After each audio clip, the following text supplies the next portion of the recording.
IBN 7 हौसला है।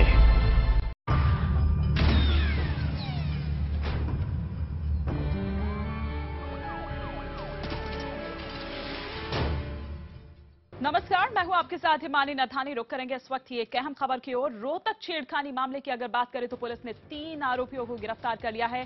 गिरफ्तार युवकों के नाम है कुलदीप, दीपक और मोहित। इन तीनों पर रोहतक की 2 बहनों के साथ छेड़छाड़ का आरोप है।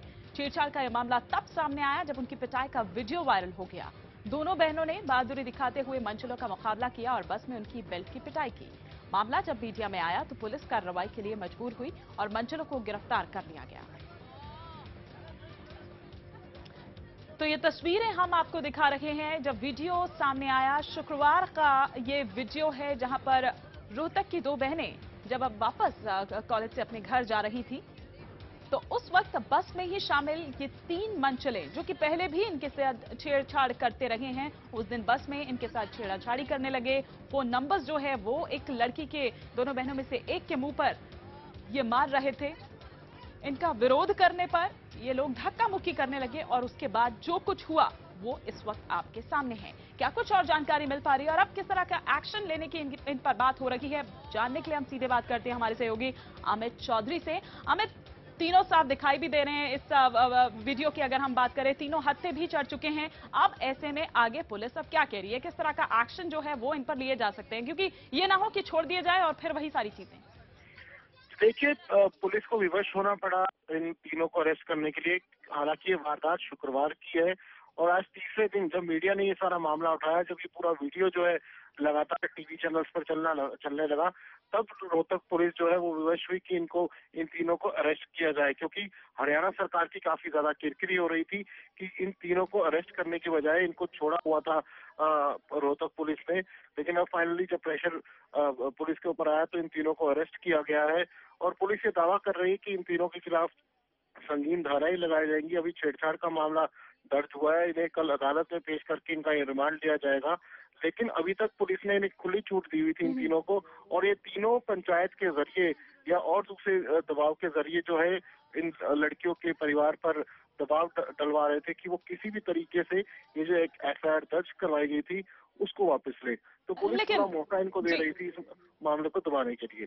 बिल्कुल, लेकिन अमित, जहां तक अगर बात करें कि 3 दिन बाद, चूंकि प्रेशर था, यही कारण है कि 3 दिन बाद तक जो मामला है वो दर्ज नहीं किया गया। जब वीडियो वायरल हो गया, मीडिया पर दिखाया जाने लगा लगातार, तब मामला दर्ज हुआ और अब गिरफ्तारी हुई। ये प्रेशर तो बाद में भी पड़ सकता है क्योंकि रसूखदार ये लोग हैं, जो तीनों ये लड़के हैं, रसूखदार परिवार से ताल्लुक रखते हैं। जी हाँ, लेकिन क्योंकि अब मामला मीडिया में आ चुका है तो ऐसे में अब हरियाणा सरकार की भी साथ इस मामले में जो है काफी ज्यादा जो है साथ दांव पर है, और ये मामला अब आम मामला नहीं रहा है जैसा कि रोहतक पुलिस इसे मानकर चल रही थी। अभी एक हाई प्रोफाइल मामला बन चुका है, तो ऐसे में सरकार नहीं चाहेगी कि इन 3 लोगों को फायदा पहुंचाने के लिए जो है वो अपनी इज्जत की किरकिरी कराए जनता के बीच में। तो अब हरियाणा पुलिस ने जो है ये हरकत में आई है, एक्शन ले रही है, लेकिन देखना होगा कि इस मामले को रोहतक पुलिस सही अंजाम तक लेकर जाती है या नहीं। बिल्कुल, और एक नजीर बन के पेश आना चाहिए ताकि बाकी कोई ऐसी हिमाकत करने से पहले 100 बार सोचे, क्योंकि जब इतनी किरकिरी हुई, मीडिया में ये मामला इतना उछला, वीडियो लगातार देखा गया, वायरल जब ये हो गया, उसके बाद 3 दिन बाद, जी हां, शुक्रवार का ये मामला है, कोई मामला दर्ज नहीं हुआ, किसी तरह का कोई एक्शन इनके खिलाफ नहीं लिया गया। अब जब मीडिया में ये बात सामने आई तब तीनों को अरेस्ट किया गया।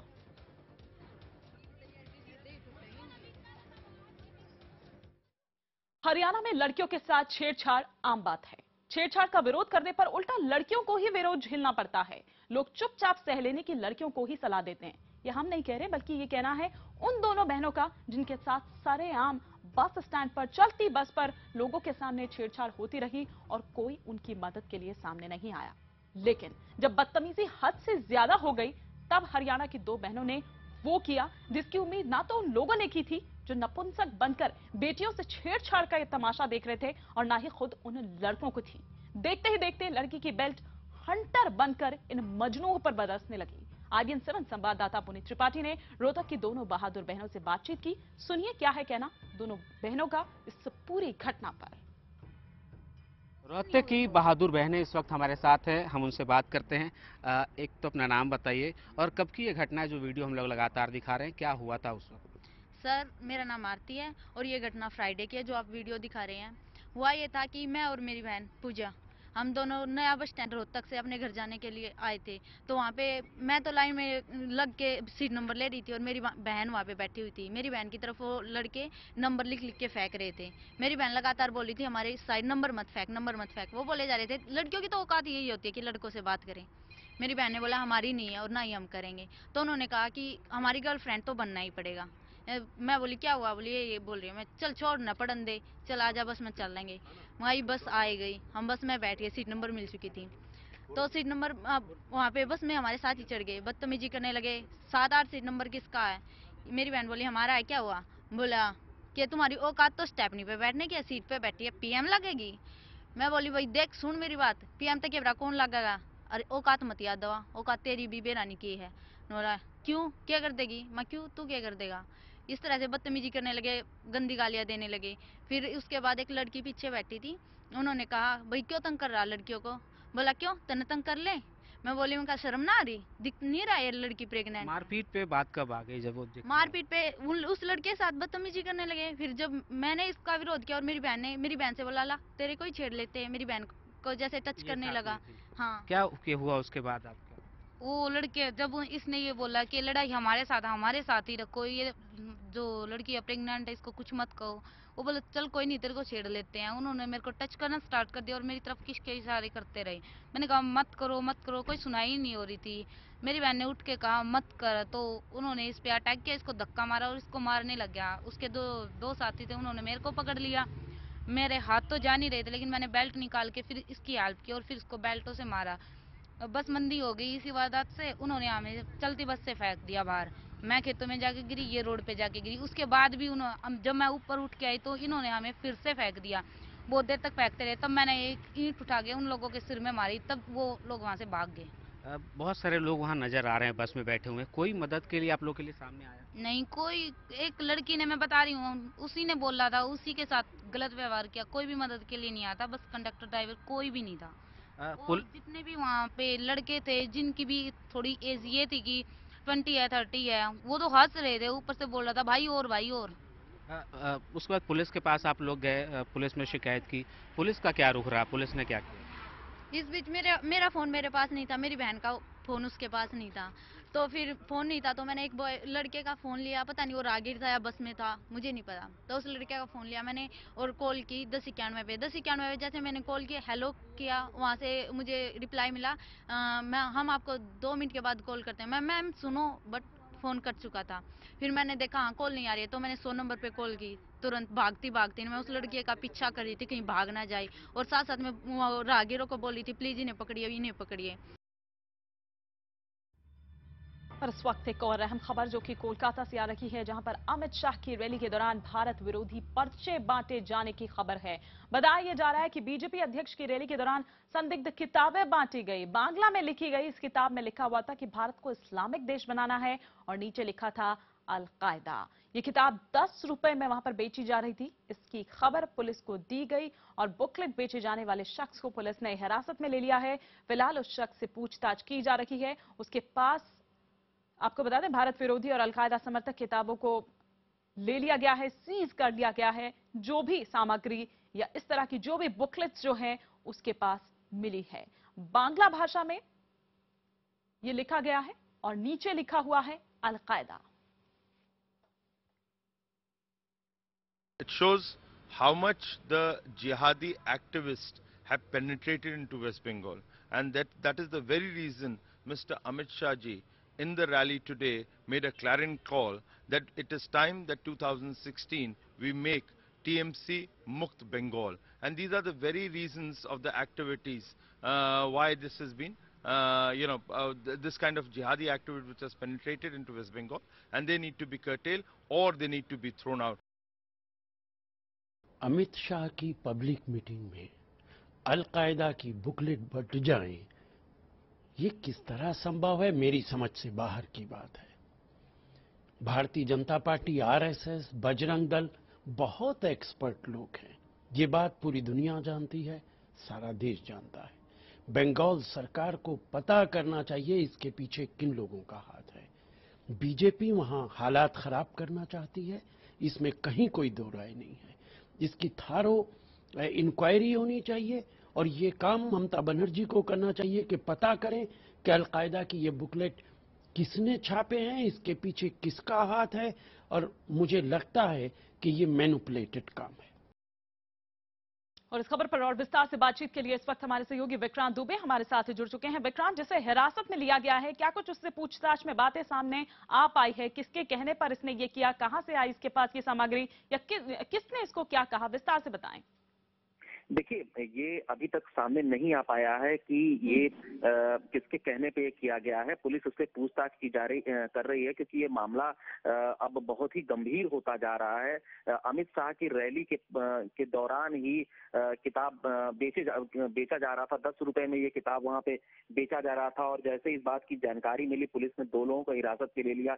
उनके पास जितनी भी चीजें थी, जितनी भी किताबें थी, वो सब सीज कर दिया गया, और पुलिस बहुत ही गंभीरता से इस पूरे मामले की छानबीन कर रही है। हमारी जो बातचीत हुई है पुलिस अधिकारियों से, उनका साफ तौर पे कहना है कि हम इसको बहुत ही गंभीरता से इस पे छानबीन कर रहे हैं और बातचीत कर रहे हैं, क्योंकि सबसे बड़ी बात यह है कि इतनी भीड़ में किताब को ले आना और बांटना बड़े हिम्मत की बात है। और जहां पे ये किताब प्रिंट हुआ है, इसको चेक किया जा रहा है कि ये किताब प्रिंट कहाँ पे हुई है। हालांकि जो किताब हम लोगों ने जो हम लोग के सामने से गुजरी थी, उस समय किताब काफी मतलब पतली सी किताब थी, और वहां पे बांटा जा रहा था। काफी भीड़ थी, उस भीड़ के बीच ये किताब बांटी जा रही थी।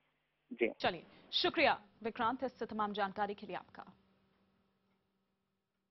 अलकायदा से जुड़ी बुकलेट के बाद अब बात सीरिया में आतंकी संगठन आईसिस के लिए लड़ने वाले आरिफ की। आरिफ का नार्को टेस्ट और लाई डिटेक्टर टेस्ट हो सकता है। सूत्रों के मुताबिक एनआईए जल्द ही इसके लिए कोर्ट में एप्लीकेशन दाखिल करेगी। आरिफ ने अब तक की पूछताछ में कई अहम खुलासे किए हैं, लेकिन अब एनआईए कुछ ऐसे सवालों के जवाब जानना चाहती है जो कि अब तक आरिफ के दिलो दिमाग में कैद है। सूत्रों के मुताबिक नार्को एनालिसिस और लाई डिटेक्टर टेस्ट में आरिफ कई और चौंकाने वाले खुलासे कर सकता है। इराक जाने से पहले आरिफ किस किस के संपर्क में था? आरिफ कैसे आतंकी संगठन आईएसआईएस से जुड़ा? और क्या है आरिफ के वापस लौटने की असल वजह? इन सवालों की तह तक पहुंचने के लिए एनआईए अब उस तरीके का इस्तेमाल करेगी जिसके बाद आरिफ अपने भीतर कोई राज छिपा कर नहीं रख सकेगा। जो सच वो जानता है उसे बताना ही पड़ेगा।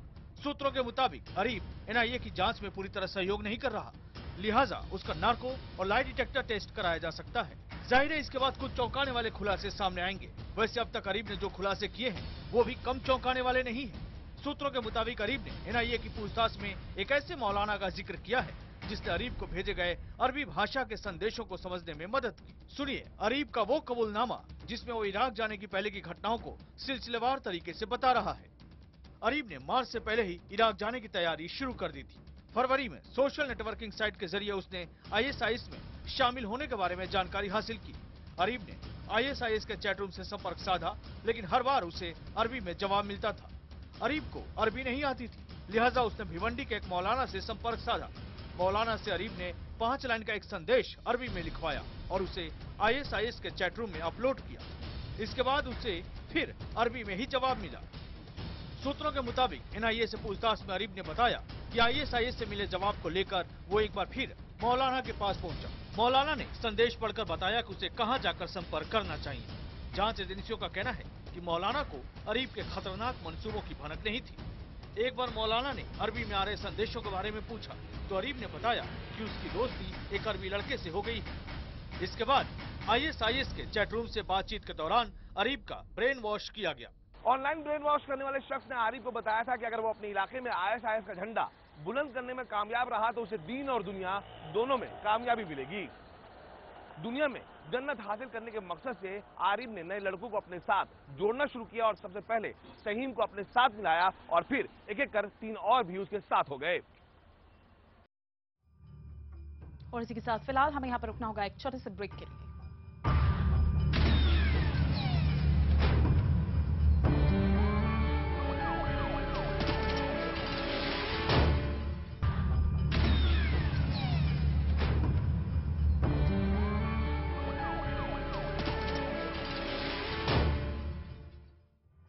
और इस वक्त की एक अहम खबर कश्मीर से। यहां शोपियां में एक सरपंच की गोली मारकर हत्या कर दी गई है। सरपंच का नाम मोहम्मद सुल्तान बट था। सुल्तान बट नेशनल कॉन्फ्रेंस से जुड़े हुए थे। बट की हत्या पर मुख्यमंत्री उमर अब्दुल्ला ने शोक जताया है। आपको बता दें कि घाटी में दूसरे दौर का मतदान मंगलवार को होना है। क्या कुछ और जानकारी मिल पा रही है, हम जानने के लिए बात करते हैं, अपने सहयोगी से आगे बात करेंगे। लेकिन मुख्यमंत्री उमर अब्दुल्ला ने बट की हत्या पर शोक जताया है। सरपंच की गोली मारकर हत्या कर दी गई है। सरपंच का नाम मोहम्मद सुल्तान बट था। शोपिया से खबर कश्मीर के, जहां पर एक सरपंच की गोली मारकर हत्या कर दी गई है। क्या इसके पीछे की वजह हो सकती है? क्या आपसी रंजिश का कोई मामला है या किसने यह हत्या की है? ये यहां पर जांच का एक विषय है। सुल्तान बट नेशनल कॉन्फ्रेंस से जुड़े हुए थे। और इसी के साथ फिलहाल हमें यहां पर रुकना होगा एक और छोटे से ब्रेक के लिए।